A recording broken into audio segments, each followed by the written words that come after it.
Good morning, students. Today we are going to start with the new topic is the embryology. And the embryo means unborn offspring. Logy means to study. Definition regarding the embryology.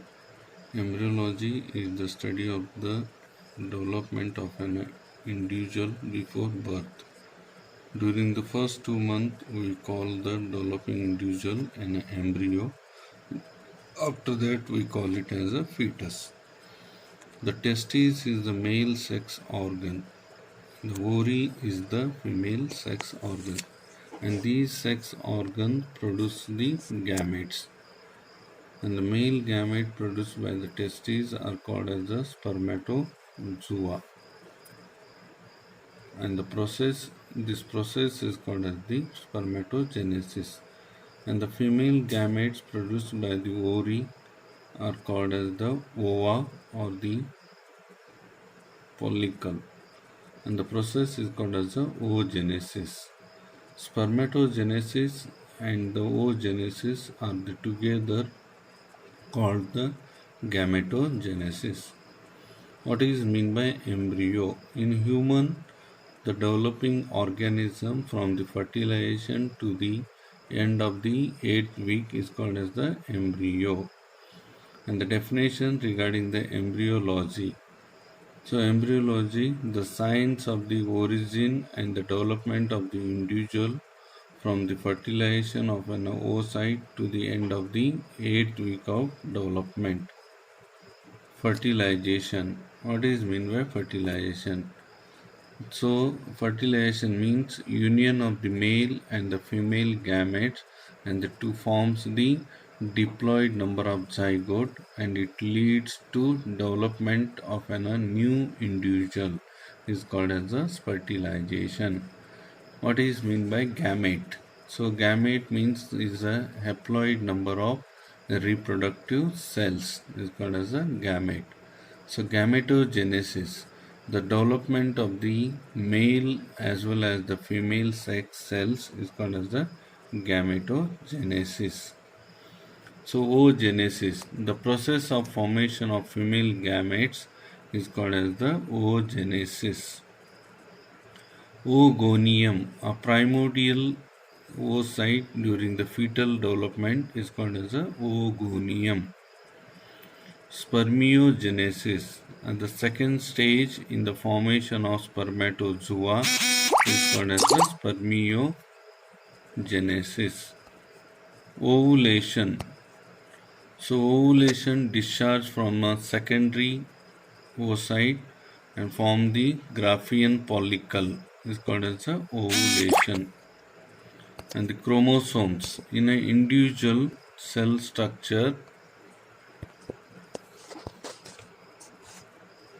Chromosome in an animal cell structure in the nucleus containing a linear thread of DNA which transmits the genetic information from parents to coming offspring is called as a chromosome.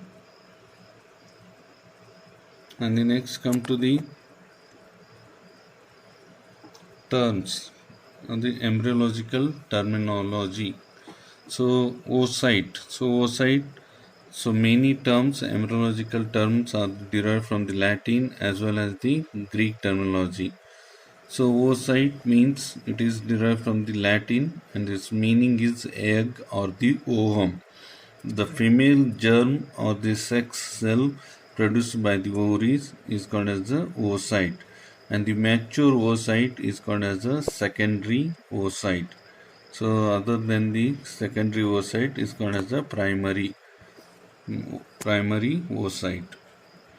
And the sperm. So sperm is again derived from the Greek, and the sperm meaning is seed or the male germ cells produced by the testes is called as the sperm. And the zygote. So zygote means cell formed by the union of a sperm and the secondary oocyte. The zygote is the earliest stage of embryo. That is means the beginning of the new human being is called as a zygote. The conception. So conception, product of conception, that is the embryo along with its the extra embryonic membranes. What is mean by cleavage? Series of mitotic divisions of the zygote to form the early embryonic cells, that is blastomeres. What is mean by morula? So morula is the Latin word. It's called as a mulberry. Morula is a mulberry. So solid ball of the 12 to 32 cells, so or called as the blastomeres, formed in a 3 to 4 days after the fertilization. And the blastocyst, it is again derived from the Latin. The blast means bud. So bud, it forms the at a late morula stage when the fluid passes into the intracellular space between the inner and the outer layer of the cells, and forms the fluid filled cavity. And the blastocyst is divided into two parts: an outer layer of a small, slightly flattened cell called as a trophoblast, and the inner cell mass is called as a embryoblast, consisting of a group of larger polyhedral cells. The cavity of blastocyst or the blastocele separates the trophoblast from the inner cell mass except for the small areas where they are in contact. What is mean by implantation? So implantation means attachment and the subsequent embedding of blastocyst into the uterine endometrium, and where it develops during the gestation. Implantation occurs between the 5th and the 7th day after the fertilization. So gastrulation, so formation of three germ layers. These are all of you know the three germ layers. One is the ectoderm, mesoderm, and the endoderm in the embryo. It is most characteristic event during the 3rd week of gestation. Neurulation, so formation of nerve or the nerve plate and turn into the neural tube.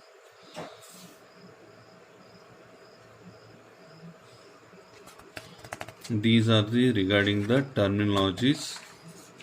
These are the important terms. And the next come to the branches of the embryology. Out of the branches, one is the descriptive embryology.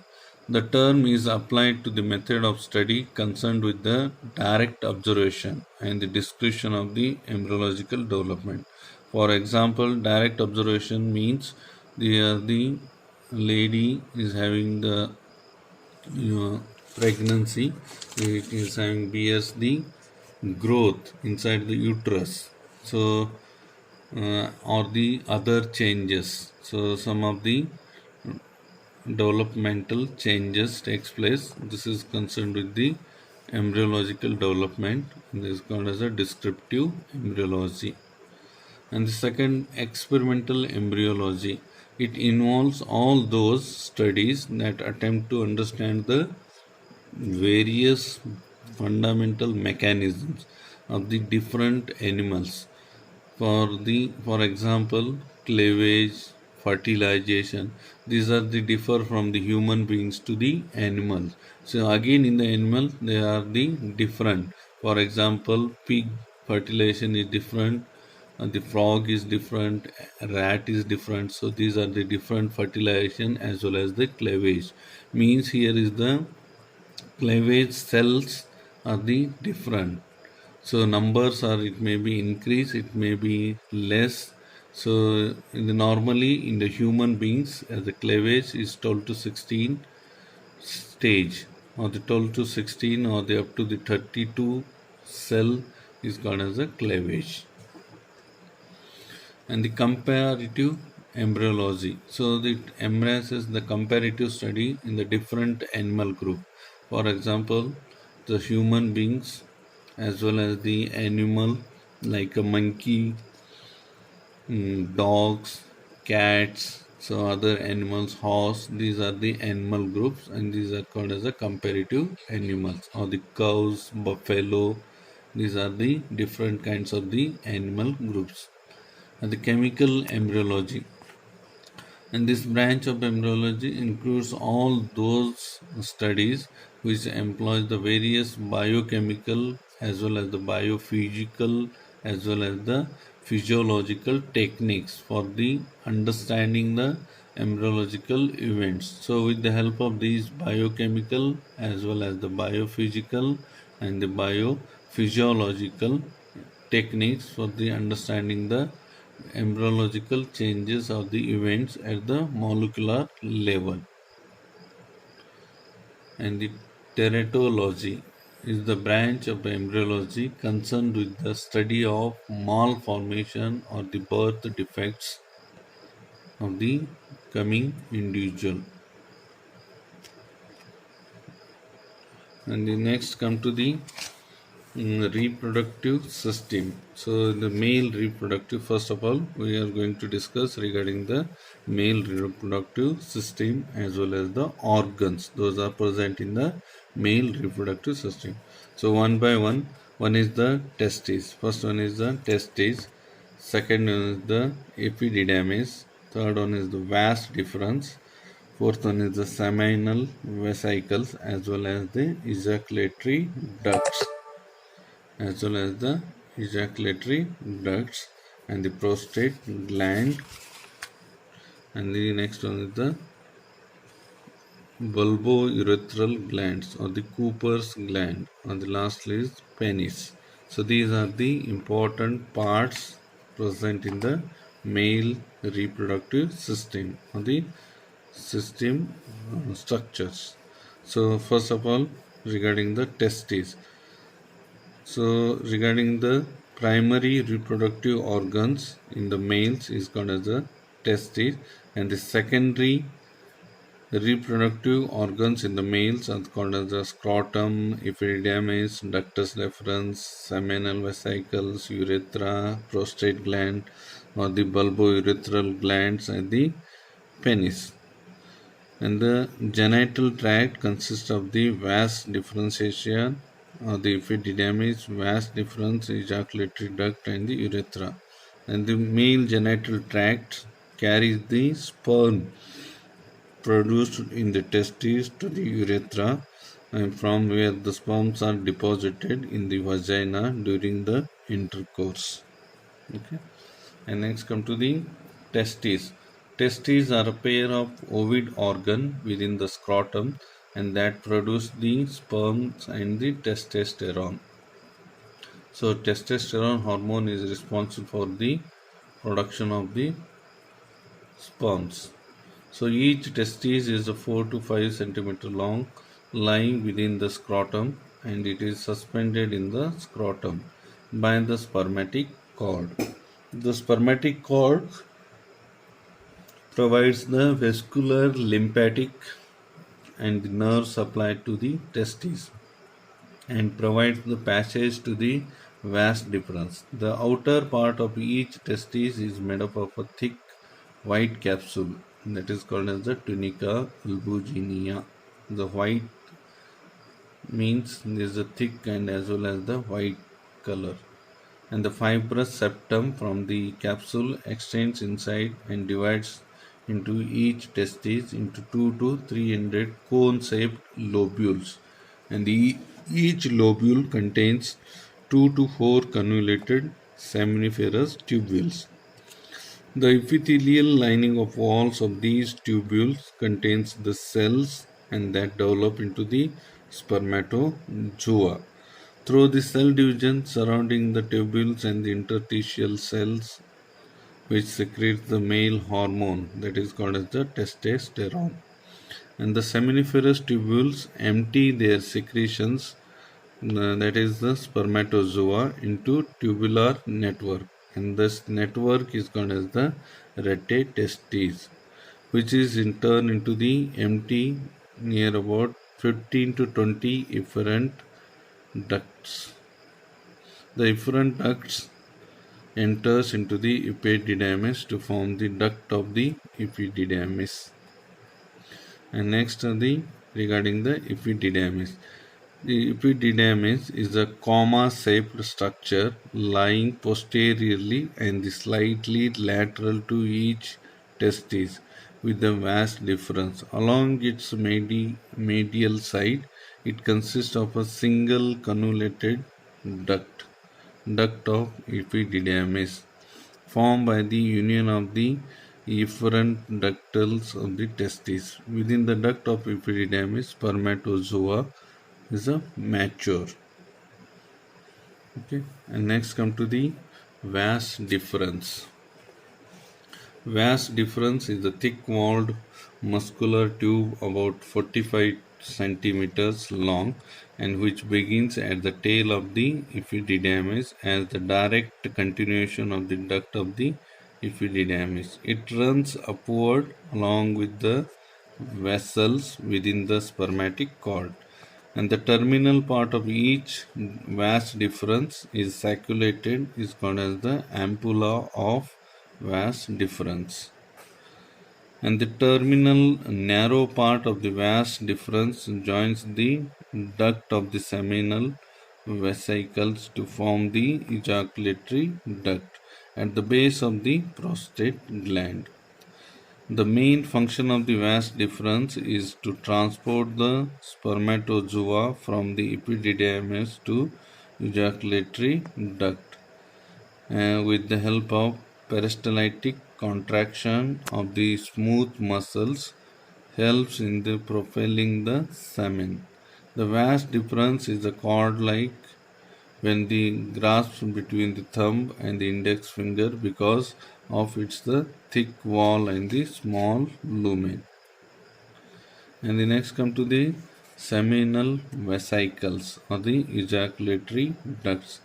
Seminal vesicles are the 5 centimeter long. It is a sacculated coiled tube adjacent to the ampulla of each vas deferens, and the paired seminal vesicle secretes the major portion of the volume ejaculate, and these are located behind the bladder near the prostate gland.